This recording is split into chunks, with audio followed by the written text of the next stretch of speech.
Ты стреляешь как Дималикс и не можешь обрунуться. Не беда. Я знаю, что тебе поможет. Йоу, это Гера, твой токсичный иммортал, который был золотом в прошлых актах. Поэтому я знаю, что тебе поможет. В этом видео я помогу тебе настроить мышь и сенсу. Расскажу о механике аима и как его тренировать.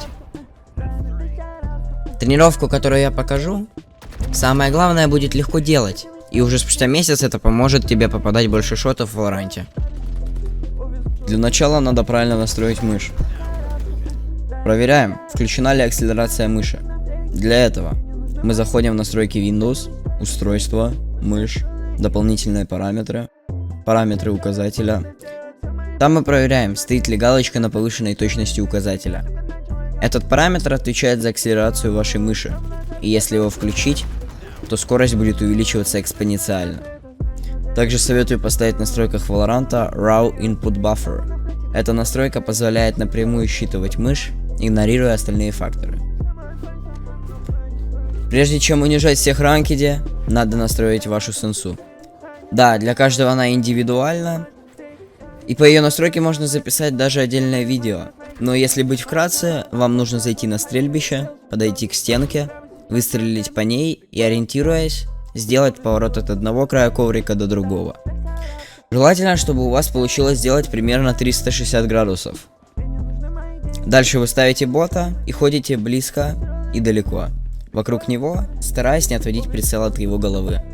Если у вас не получается, ничего страшного.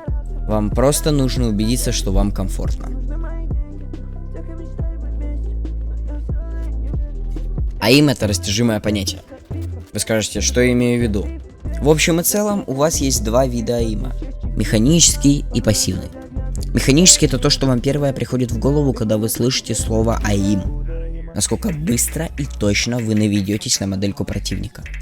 Его можно тренировать за счет мышечной памяти и обильных тренировок в том же AimLab или Коваксе. Если ты выносишь вперед ногами AimLab, это значит, что у тебя очень хороший механический аим. Но не можешь сделать киллов в игре. Так вот тут и нужен пассивный аим. Пассивный аим — это понимание, где и когда выйдет противник. Легкими словами, позиционка прицела. Если у тебя хороший пассивный аим, значит ты будешь убивать противника. Ведь тебе меньше стоит доводиться до противника. Ты, конечно, не можешь всегда предугадывать, где и когда тебе ставить прицел, но с опытом тебе будет куда легче перестреливать человека, который опирается только на механику. Вот и та часть видео, которую вы ждали. Тренировка аима от иммортала, которая даст тебе хороший механический аим. Естественно, есть много способов тренировки. Кто-то заворачивает AimLab, но по моему мнению, если ты до Valorant играл в шутеры, тогда AimLab в Ковакс и Осу годятся только для того, чтобы раскликаться и почувствовать свою мышь. Конечно, эффективнее всего тренироваться в самой игре. Да, ты можешь создать плейлист в AimLab или Коваксе, постоянно улучшать свои показатели, и это тоже будет хорошо. Но не так эффективно, как стрельбище, ведь именно стрельбище дает нам много возможностей для тренировки. Приведу пару примеров. Встаем в центр, включаем режим тренировки и просто настреливаем ботов 180, 360, переводка зажима и просто тапы. Для тренировки фликов у нас есть две опции. Первая из них — это 100 ботов. Параллельно стрейфам вы должны настрелять как можно больше ботов за 100 секунд. Идеальный результат с вандала — это 90-95. Если же вы новичок, 100-105, и то это является очень хорошим результатом. С шерифа 115-120, если вы неопытный, и 105-100, если вы опытный игрок. Далее, мы можем попробовать сделать хардботов. Или же, если вам тяжело, то на средних. Вы берете шериф и старайтесь максимально набить. Ведь именно с шерифом нужна максимальная скорость и точность стрельбы. Для тренировки спрея вам нужно просто понять его паттерн. Можете просто пострелять в стену и заскриншотить. Параллельно, смотря на этот скриншот, старайтесь повторить рисунок выстрелов.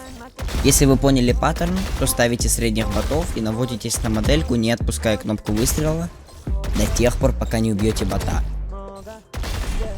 Для отработки префайров У нас нет столько инструментов, сколько в КС. Но все же, мы можем хоть как-то это тренировать. На стрельбище есть одна заготовленная карта, и если ставить хардботов, можно параллельно изучать понимание пиков. Также можно зайти на пустую карту или позвать своего друга, распикивая каждый угол, импровуя ваше понимание позиций и углов. Вам не обязательно фокусироваться именно на этой тренировке. Вы можете придумать что-то свое, делать так, как нравится больше вам. Ведь самая важная вещь, которая импрувует вас, это полезное время, которое вы проводите в игре. Процитирую Брюса Ли. Я не боюсь того, кто изучает 10 тысяч различных ударов. Я боюсь того, кто изучает один удар 10 тысяч раз. Такой же принцип идет с тренировкой. За день вы не апгрейдитесь до уровня Тенза, но тренируясь месяц, вы можете очень хорошо импрувнуть свою механику. Да и не только. Подписывайтесь на канал, ставьте колокольчик, заходите на стримы, ссылочка в описании. Подписывайтесь на Телеграм, чтобы знать все последние новости об игре и канале. Я желаю вам удачи в достижении высот. Всем пока.